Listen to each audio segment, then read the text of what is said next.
Welcome back, listeners, man, to another episode of the New Standard. And I got my partner in crime to my left. He's with us, Neal Coolong. Neal couldn't join us earlier this morning because Neal is a little bit under the weather, man. But with the news of the Pittsburgh Steelers hiring Brian Flores, man, sometimes you just got to play hurt, baby. And thank you, Neal, for playing hurt, big dog. That's exactly it. It's significant news in Steeler Nation and across the NFL. This is something that's going to get national newscast attention. Something like that comes up, and you run a Steelers podcast. You better be ready to go on. That's where we are right now. Yeah, you can't wait a week. And hot damn. But so you're going to get two shows this week. In the earlier show, I did solo about kind of how can you measure the impact of an assistant coach. And my thought, and chime on that real quick, Neal, before we hop on this. My thought was, when you're looking at assistant coaches and you're looking at the impact and the value that assistant coaches can provide, and before I say what I said in the show, of course, if you want to participate in the show, go to YouTube, do a search for The New Standard and Lance Williams or Neal Coolong, or go to your podcast platform and do a search for The New Standard and Steelers, or The New Standard and Lance Williams or Neal Coolong, and you will find the show. Hit us with a like and subscribe, all that good stuff. My thought was, when you look at if you want to measure the impact of assistant coach, I thought player development, and a way that you could sort of measure player development would be statistics. You wrap that all into winning and losing. But you definitely want an assistant coach and the group that assistant coach is coaching. You want the players to grow over the course of time. And as I'm looking at my screen and doing this show, I can't believe it that my team, Manchester City, lost in the 95th minute after tying the game on a penalty kick to lose the game 3-2. Hey, when you lose like that, you don't deserve it. So what's your thought, real brief? Was that the soccer ball contest? Yeah, that's the football contest. Yes, the soccer ball contest. But before you even imagine, so just comment on my assessment in terms of using player growth and looking at player growth, and of course the overall success of the unit and kind of measuring that statistically. Just very briefly, was I kind of in the right ballpark in terms of the impact of assistant coaches? I think you're never going to be able to discount statistics, but at the same time, you are obligated to take them in the proper context. Not every player is on the field to rack up statistics. Right. If, though, that player's performance is right in line with what the coach is telling them to do, and that is setting up somebody else, it would seem to me that, and the job is getting done, it would seem to me that the coaches of both of those players should get appropriate credit. But fans are only going to look at one side of that. So there's a lot, I don't want to call it secrecy, but there are a lot of things that are, backstage as far as what we know with assistant coaches. And the easiest thing to measure is, as far as their ability, their impact, is longevity, not just in positions, but within the league, along with a pretty significant defensive assistant coach hiring. The Steelers also hired an offensive line coach this week as well. It's hard to say for either one of them what exactly it is that would compel Kevin Colbert, Mike Tomlin, Terrell Austin, Matt Canada, the ranking members of their decision-making tree. What would compel them to hire those coaches? What we know about both of them is they've both been around the league for a very long time. So there's value in that for sure. I think looking at Flores and his body of work, it really doesn't require a whole lot of let me explanation. Let me pause you, Neal. Before you start talking about Flores, what did Flores exactly get hired as for the Steelers? His title, as it was announced by the team, is Senior Defensive Assistant Linebackers, which I believe is the same position held by Terrell Austin, except he was overseeing the secondary. And at one point, Keith Butler he had defensive coordinator / linebackers. So it really looks like it's kind of a hybrid continuation of the sort of super assistant that the team has been using for the last 3-4 years now. It makes sense. It's not, I can't tell you whether it's a ranking position over somebody else, but it would be something that would justify a higher salary for sure, and probably more input overall. As we can see, it's a staging point for a defensive coordinator job, one that the Steelers had just hired in Terrell Austin. It does beg the question whether the team had possibly kicked the tires on Flores as a defensive coordinator prior to hiring Terrell Austin, or maybe it was something that came up after the fact. These are all things we won't know about, but they're worth the conversation to have.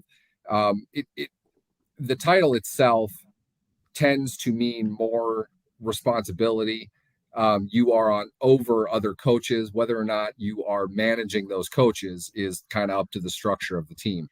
As far as the Steelers are concerned, I wouldn't think so, but it is definitely a bigger title than linebackers coach, and it's the biggest title the Steelers give to the non-coordinator coach positions. Let's get back to how he plugs in to the rest of the coaches. And before we do that, and I'll probably list it again, on the defensive side of the ball, of course, Terrell Austin is a defensive coordinator. Brian Flores is now the defensive assistant linebackers coach. The secondary coach is Grady Brown. Defensive line coach is Carl Dunbar. Inside linebackers coach is Jerry O. Assistant outside linebackers coach is Denzel Martin. So now the Steelers have 6 individuals on the side of the ball, the defensive side of football. But I like to keep it pretty football centered. But unfortunately, there's a lot of other stuff to unwrap when it comes to this. This is definitely not just a football issue. You're right. I've never seen, and this is where we were talking about to start the program offline. I've never seen somebody with standing litigation, the type of his, against an entity, a corporate entity, be hired by that corporate entity. But I do acknowledge your point, and you'll explain your point. I do acknowledge your point that the NFL is a bit unique because although it is one entity, it is made up of 32 smaller entities who operate individually. With that being said, I'm freaking surprised that the NFL, that a team chose to do business in any coaching capacity with Brian Flores. I'm just flabbergasted. This is not typically how corporations operate. And I'll give you an example. I work for Abbott Diabetes Care. Maybe I said too much already. I just said that on a podcast. Right? Abbott has other smaller Abbotts. Vascular, Abbott Nutrition. There's probably about 7 or 8 Abbotts. And I probably could get fired because I don't know all 8 or the other ones. Lots of Abbotts. They might get rid of me for that. And big up to Stephen Crocio. Hopefully I pronounced that right. And big up to Kevin Motley. Yes, we are back, Kevin. I am back. Don't let the smooth taste fool you. I'm back.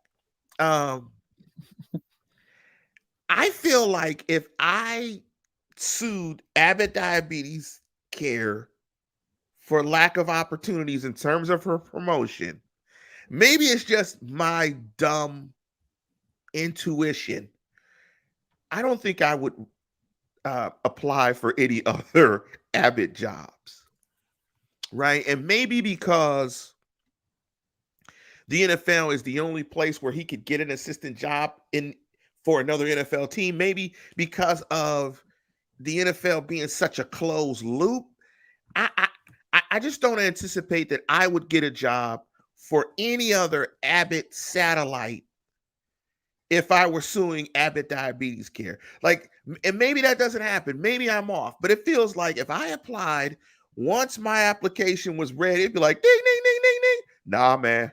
Nah, dog. Not him. Nah, man. Not him. We can't get. Apparently, that did not happen in this case. I mean, unpack this because I'm absolutely flabbergasted that he's getting another job in any capacity within the NFL that quickly. Yeah, it's hard to dive into a great deal of detail. Now, I could sit here and give you every hot take that I have on it. I can give you every opinion that I have. The fact of the matter is, everyone else who's doing that right now is doing exactly that. Opinions are like assholes, Lance. You know all about that. Oh yeah. Here's the way that I see it. Brian Flores, absent of anything else, is a highly experienced and highly successful NFL coach. He is being hired above an assistant level, I think for obvious reasons. He's earned that. He was a relatively successful head coach, and he had a good bit of experience as a defensive assistant with a very good defensive team under a very good defensive coach for a lot of years. You put all that together, there's no reason why this guy shouldn't be coaching in the NFL. Yes, I Then agree. Let me this just interject. Let me interject real quick. Yes, absolutely right. Spot on. But he's suing the NFL. So go ahead. He's suing the NFL. He is not suing the Pittsburgh Steelers. That's the thing that we Yes. need to look at here.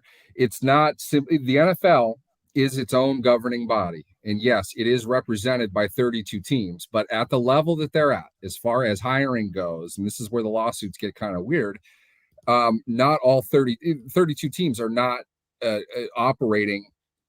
They're operating competitively.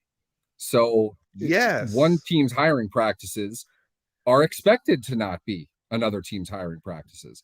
On top of all of that, from the Steelers' perspective, it's a no-brainer. This is a highly qualified coach. They have an opening for both the elevated position of the assistant as well as the position coach itself.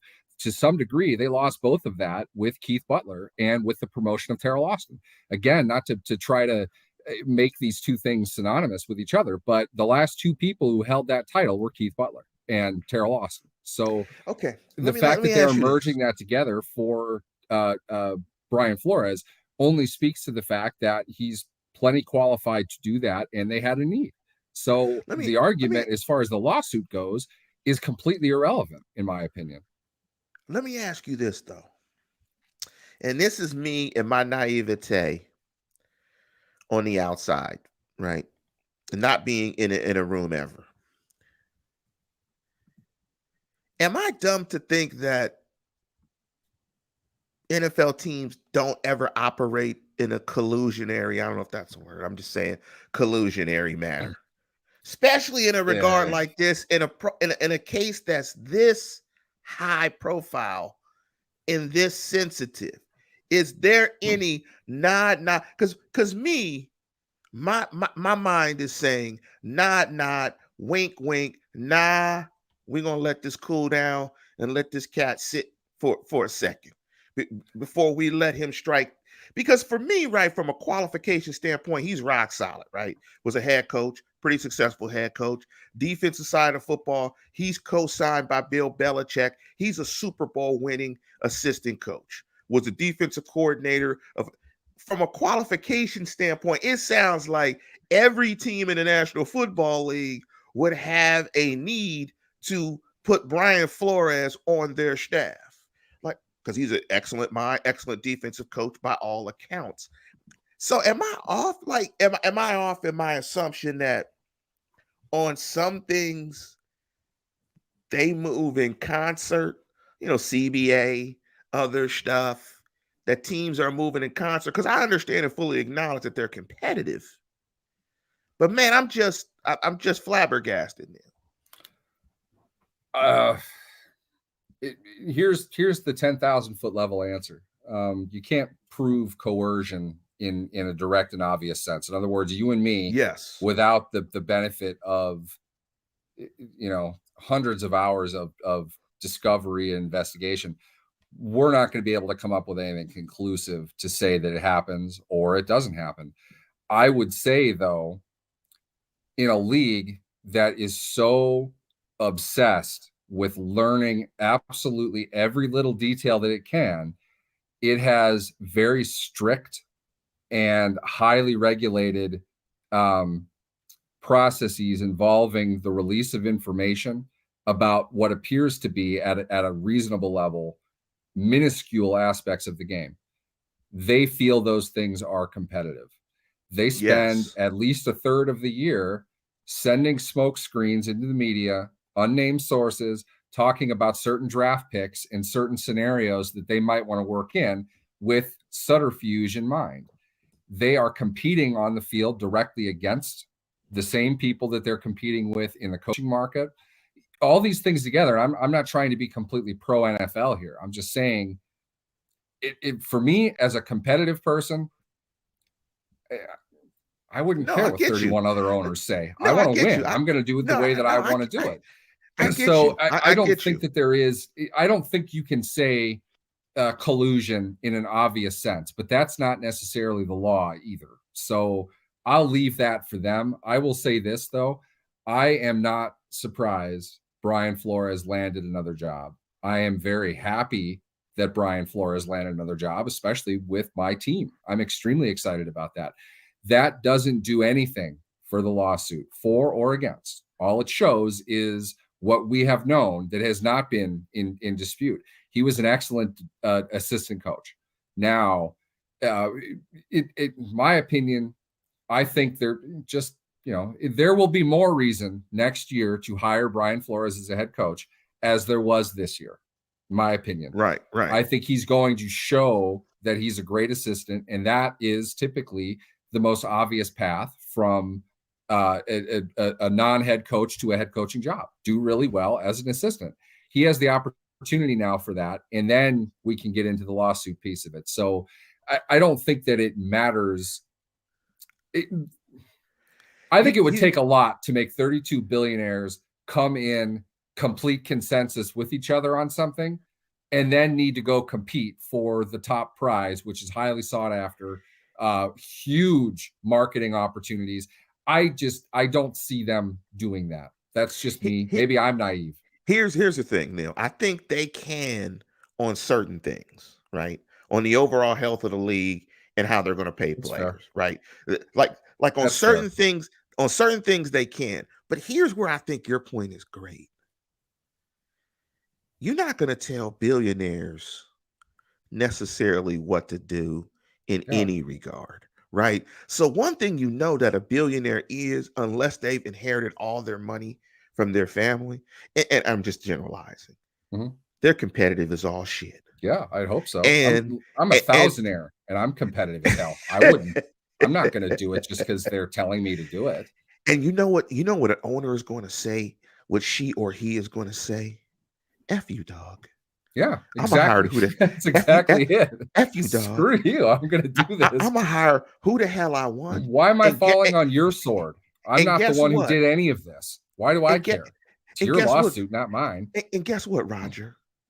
You work for me, dog. Yeah, exactly. You're paid to deal with that. You deal with it. I'm trying to win games. So this is great for me in a sense that, and any black guy listening to the show on the podcast is going to laugh when I say this. This is a case where something trumped my black guy cynicism, right? That's well earned. That's been well earned over the 51 years of my life. My black guy cynicism. And this is a case where being competitive has superseded black guy cynicism, which to me is like, wow, this is a great day. Mark the date. What's the damn date? February 19th? February 19th. What's the damn date? Yes, February 19th. 11:40 Year of our Lord 2022. Mark the damn date that competitiveness trump black guy cynicism. Man, we have a new title to the show. Man, I That'll mean, look, pick up I'm well like, in the search. I am glad because you get to a point, man, with black guy cynicism that after a while it trumps everything, and you walk around when you go, man, I don't want to be cynical about everything. Like, I don't want to find that one sliver of, nah, hell nah, this can't be what they say. Let me find the cynicism in the 70,000th line of this script so I can make some convoluted argument about something. So I'm Yep. pleasantly shocked, surprised, elated, and happy that, man. But you know what? The one thing I will say is I'm not surprised the Roonies did it. And I'm not Kind of hard to surprised, be, you know. I'm not surprised because, and that's not because they authored the Rooney rule. It's more so because the Roonies are from the north side. And the one thing I know about folks from the north side, it goes to the point that we said earlier. You're not going to tell us what the hell to do, right? That's one thing. And in this regard of hiring, African American coaches, doing the Roonies have damn near done what they wanted forever. They're not going to and they have not let things like this interfere with bringing in the best talent and coaches and to make their organization win.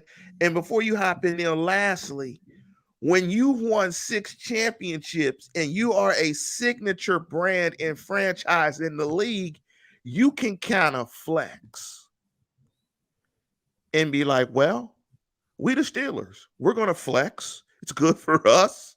Say something.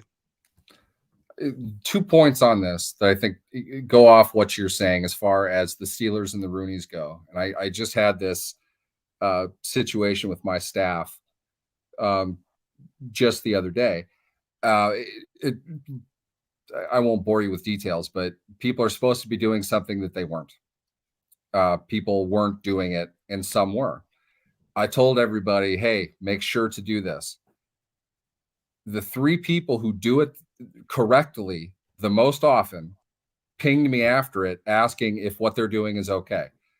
All 3 of them, you're fine. Do exactly what you're doing. It's great. I'm not talking to you. I just have to address everybody.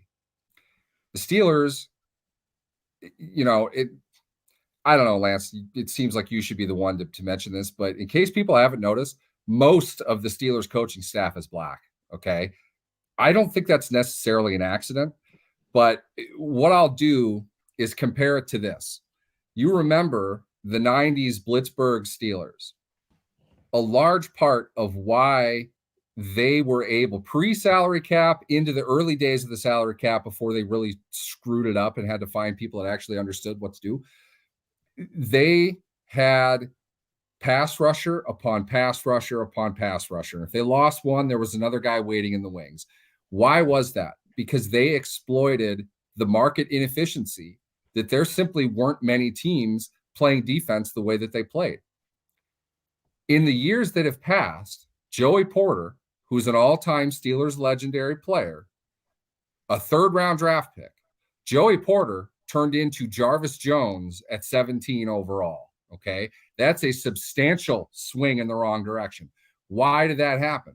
Because the Steelers couldn't find Joey Porter in the 3rd round anymore because everyone was started taking him ahead of everybody else because everybody saw the success that the Steelers had. That, again, not an accident. Exploiting market inefficiency at a 10,000-foot level is how every team succeeds year in and year out. If it's not this new twist on offensive play, before that, it's the Legion of Boom in Seattle, putting together a legendary defensive run of 3 years with guys taken in the middle rounds because nobody valued them to do the things that Seattle was having them do. Before that, you've got the Patriots, before and after, I guess. They had a team of, yes, exactly. They shot me in Denver. All-time classic quote. After they took him in the 3rd round, you have the ability to zag when everybody else is zigging. And right now, not to suggest that black coaches are some type of secret weapon, but to me, what the Steelers are saying is fuck them. If they're not going to hire them, we will. And with that, they're putting, think of it just in pure numbers. They're cornering the market of black coaches because that's what they have. Their defensive coordinator, who was a senior defensive assistant before, is black. Their head coach, obviously, is black. No pun intended with the obviously. Now they have their new senior defensive assistant. I caught that, Neal. Who's black.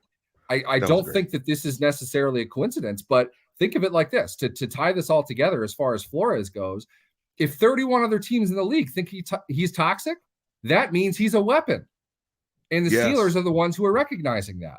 That's smart. And to be honest, the residual effect of that, if we were to believe that the same thing will happen as far as Joey Porter, 3rd round, turning into Jarvis Jones at 17 overall. Right. If we were to believe the same swing, the Steelers are the team that's at the front line of that, and they're going to benefit for it until everybody else decides we better do what the Steelers are doing. And those are not the only 2 examples that could come up. I like how you wrap that together, because when you look at value, they're getting a guy who would have been hired more than likely.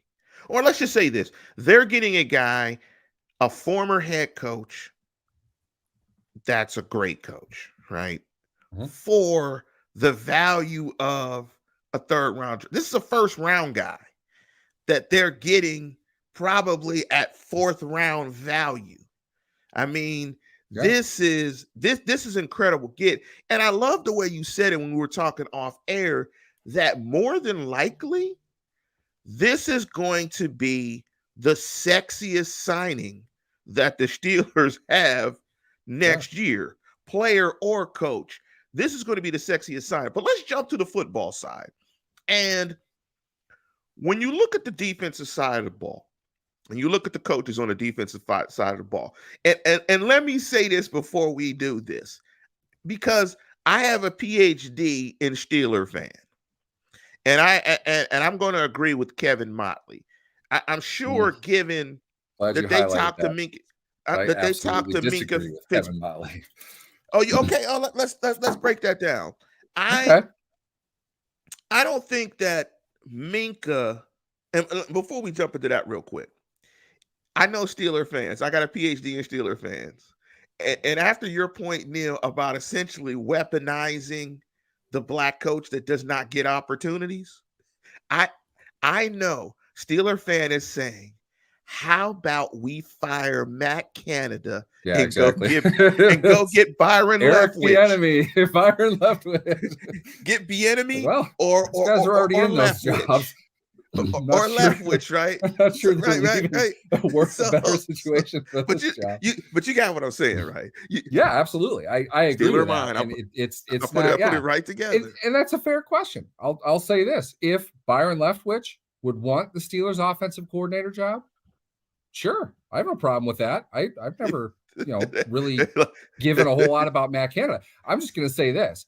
I don't think that he would. The Steelers' offense is not very good. It's going to be hard for them to make moves. I think Leftwich sincerely expected to get a head coaching job, and Leftwich, they're going to have a rough season. Unless they pull off something big, they're going to have a pretty rough season.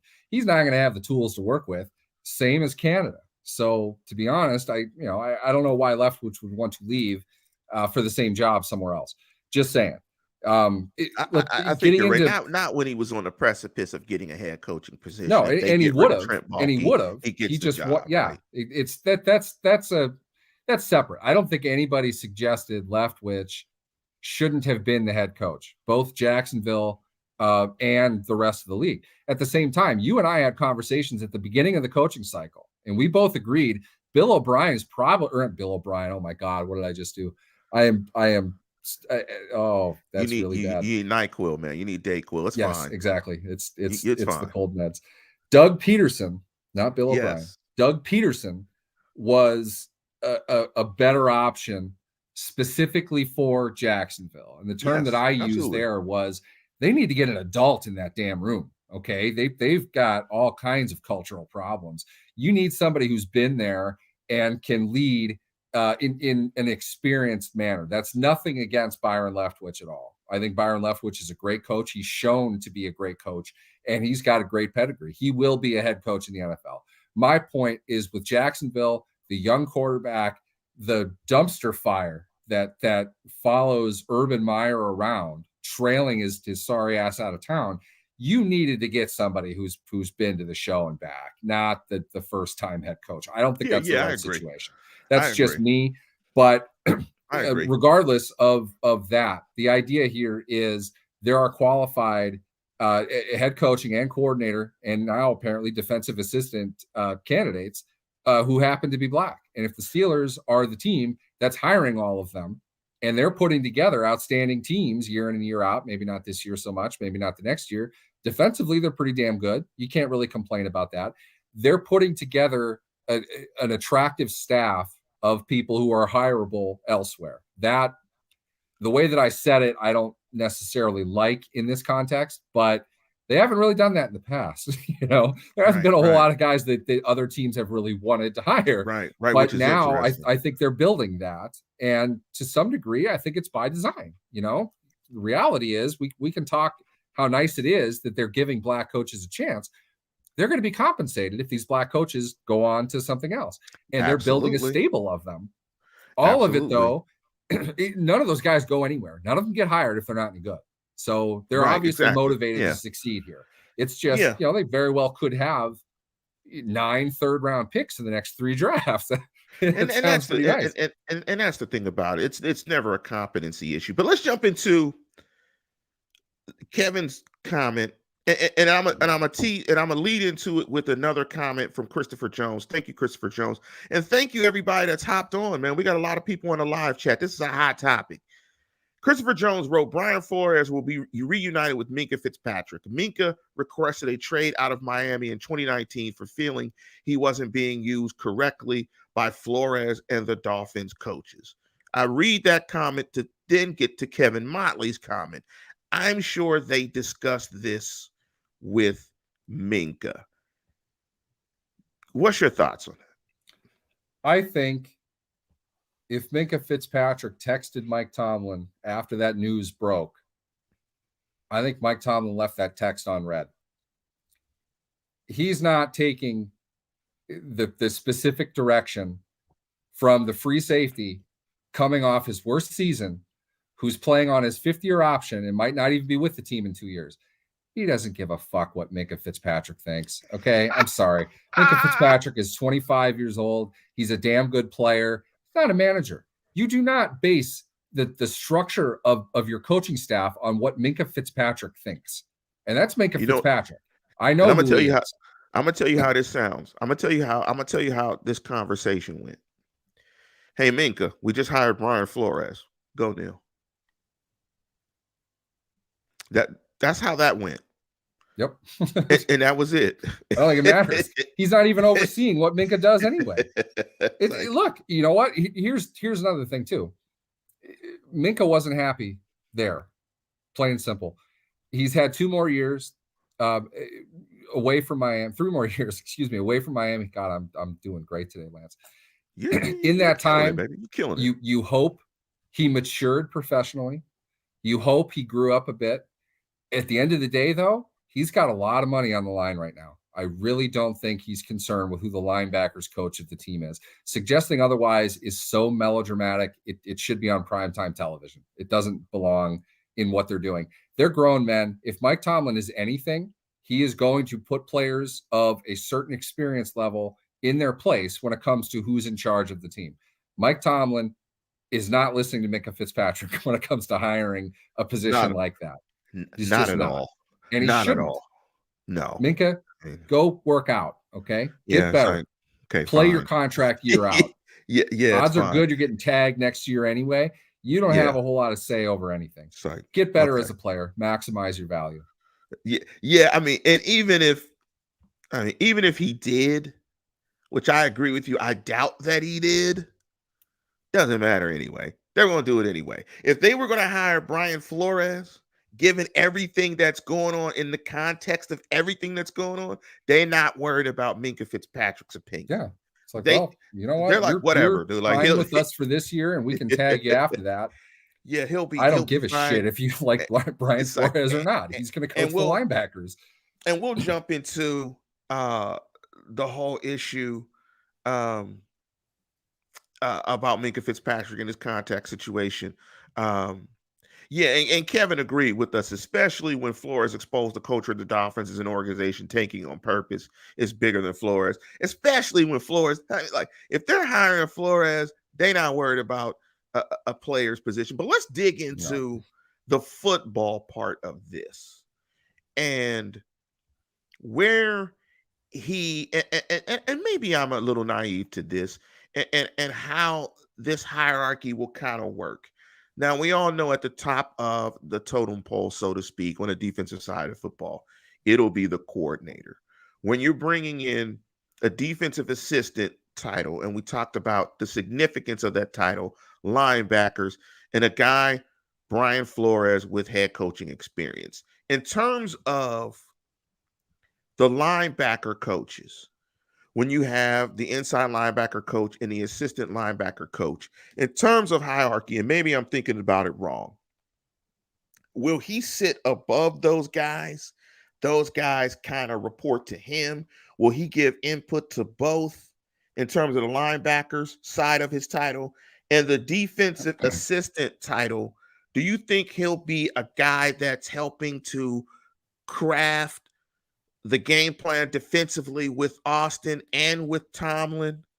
Or will he kind of serve as maybe a guy that kind of looks at the overall plan, gives his thoughts, his think, kind of as that check of the plan? How do you think they're going to slot him in terms of what he'll actually do and what his principal duties will be as a coach on the staff? I'll say this. In all sincerity and all fairness, I don't know. And anyone telling you otherwise is lying. Okay. They don't know. They don't reveal that level of detail of what assistant coaches are doing. Here's what I know, though. And that this Alan Saunders is a beat reporter in Pittsburgh. He writes for Pittsburgh Sports Now. He told me this. Um, uh, Denzel, I forget his last name again. This happened to me 2 weeks ago too on this show. Denzel Martin. Martin, the outside linebackers coach. What Saunders said was he pretty much ran all that himself anyway. So the assistant part of his job is probably more salary based than anything. Okay. You get into those structures.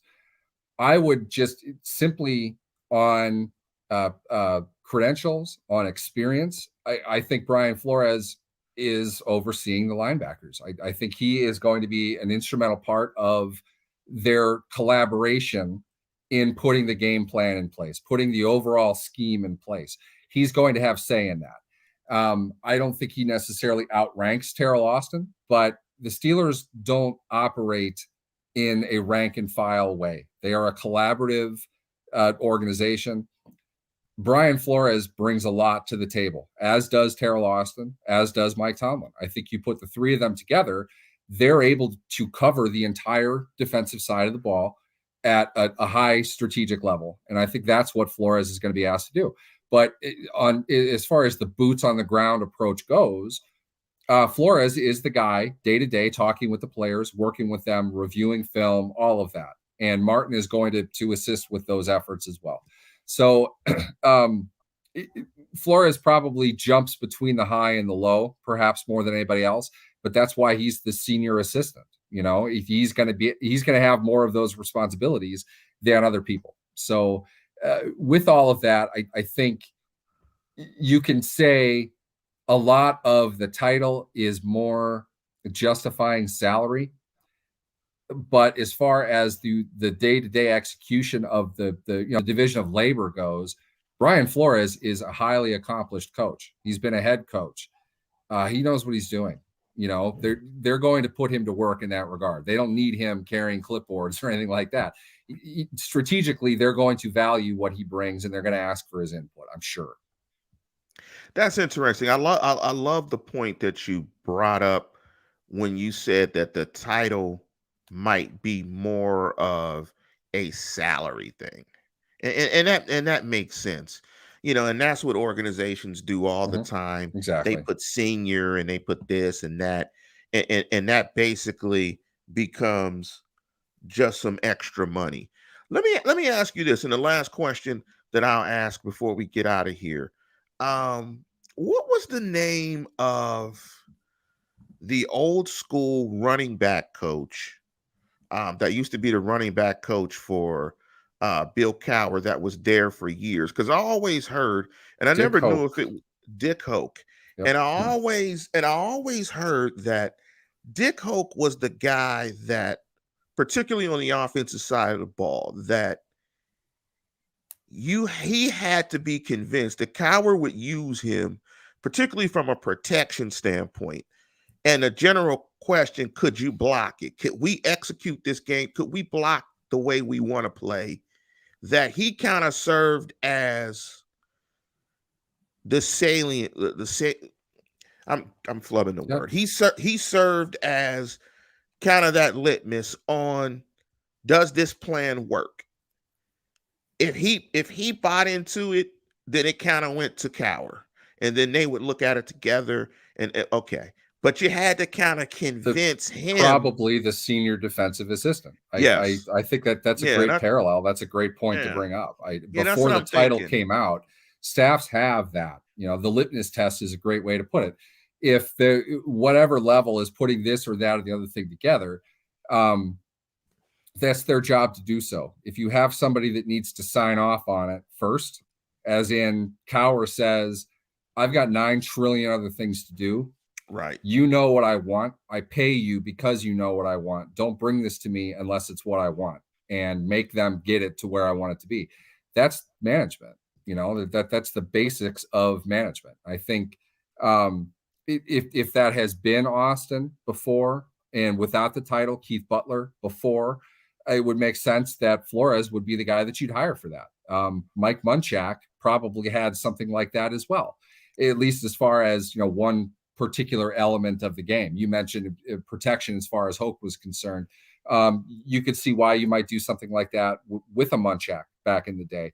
I could see why a team would want to do that. I think a head coach would kind of have say over that too, whether they would want it to be that way. It could go 1,000 different directions. We wouldn't be sure. Right, we'll we just see. know that they've got a lot of high level NFL experience on that defensive side of the ball now. I'm going to say this, man. This was a hell of a Saturday. I mean, this is fantastic news. I mean, I'm excited that they're bringing in a coach of the quality of Brian Flores. This is just a hell of a Saturday for Steeler news. Before we get out of here, Neal, man, what's up on the GM stuff? I'm totally confused. I know that they don't have to do it. There's no rush. I'm totally confused at, I think it's up to nine interviews. 11. 11 interviews. I'm Don't ask me totally to name them all confused. anymore because I don't remember them all. Yeah, I'm totally confused because my logic says, if you found the candidate, you might want to hire that guy. But I thought, and a couple of people came up with some thoughts about it, like maybe there's no rush at this point. Everybody's busy with draft stuff. So there's no rush at this point. Someone surmised that possibly both of the candidates, Hunt and Khan, are comfortable in their roles.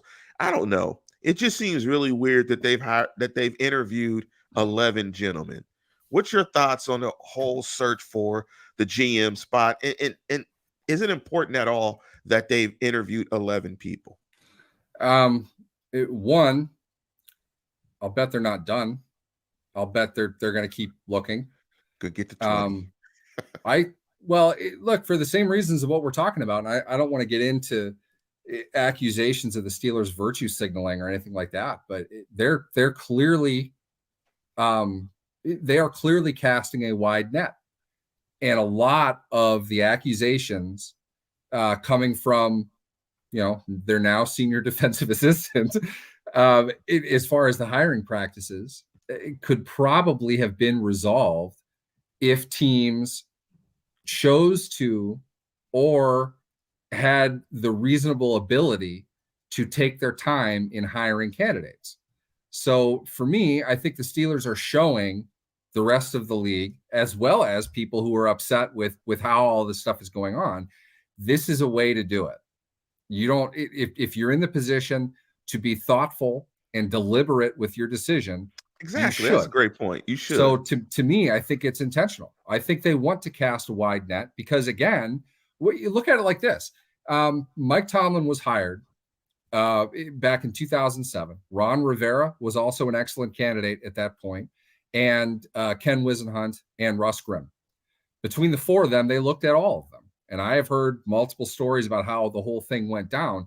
The only thing we really know is that Wisenhunt took the Falcons, or was it, did he jump straight to Arizona? He went straight to Arizona, right? Yeah. Yeah. He took the Arizona job and took himself out of the running. I have heard that was because he was kind of told that he wasn't going to get the Steelers job. They wanted to be as deliberate as they could with the time that they had to make that decision.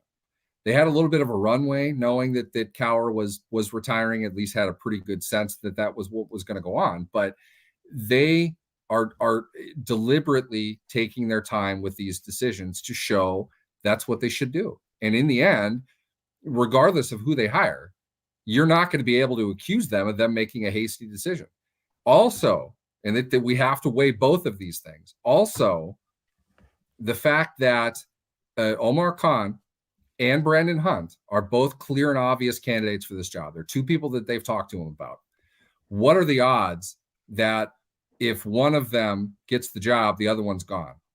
I'd say pretty good. Probably pretty good. What if they like the outside candidate better and hire that person? Both of them are probably gone. You got to look at other people for other jobs as well. And contacts, connections, that's how this stuff happens. It's the circle of the NFL is really, really small in comparison to your line of work, my line of work, everybody listening's line of work. The NFL has a really, really tight window of candidates, of applicants for things. So you have to kind of branch out and get to know everybody who's there, because that's how you get your next job. So for them to know what is out in the candidate pool is good business more than anything else. Absolutely. I don't care what anybody says about this. They absolutely do not need to name the successive general manager in February. They just don't. He's staying on through the draft. And that's probably why he's staying on through the draft. They have no need to rush it. Let Colbert finish out the draft. Whoever it is that comes in, they've got plenty of time to show them where the bathroom is, to show them where their parking space is, to show them how coffee gets ordered. There's not a whole lot that they're going to need to rush through. They have plenty of time to get things going for the next season, which is why this person is being brought in, not to put a bow on the draft. So what's the rush? You may as well interview 5 more. Why not? Yeah, the interesting thing will be, and just from the employee side, is that if you're Omar, I was going to say Omar Hunt. I'm just going to combine the two. That's pretty good. Omar Hunt. If you're Brandon Hunt and Omar Khan. Brandon Khan sounds cool. Brandon Khan sounds even better. Brandon. Here's the unfortunate thing with that is that they're still going to be tasked to do their jobs, right, throughout this whole process. And they may not get hired. And then they will possibly leave, like after all of this. Yeah. So the one thing I said was, I would still think that one of those guys is going to get the job, because it doesn't strike me that the Steelers would hold them hostage, so to speak, while they're interviewing all these other guys, if they weren't going to give both of them the most consideration. Because if you weren't going to hire both of those guys, you would just tell them flat out so they could leave and get other jobs. Both had consideration, if not interview with other jobs in this cycle. Keep that in mind. Yes. When you Khan did for sure. I'm not sure about Hunt, but Khan definitely interviewed with somebody else. When you work for good places, even if they're going to not retain you, unless you do something turdish, they try to let you go in a way that's not going to most disrupt your family. Now, how much it disrupts your family is up to you and your planning and so on and so forth. But if you work for a good company, they're going to try to help you out in that regard and give you some sort of heads up. Like, look, man, we're probably not going to hire you for the GM spot. If something hot comes up, you might want to jump on that. But be it as it may, we will soon see what's going to go on with the GM position. Man, we got a lot of people on the live chat. Want to thank everybody that hopped on a couple of times today. This was a big freaking story. One of the biggest stories that you're going to get in the off season, in the business season. And that's why we do shows every week, because the business season is hot.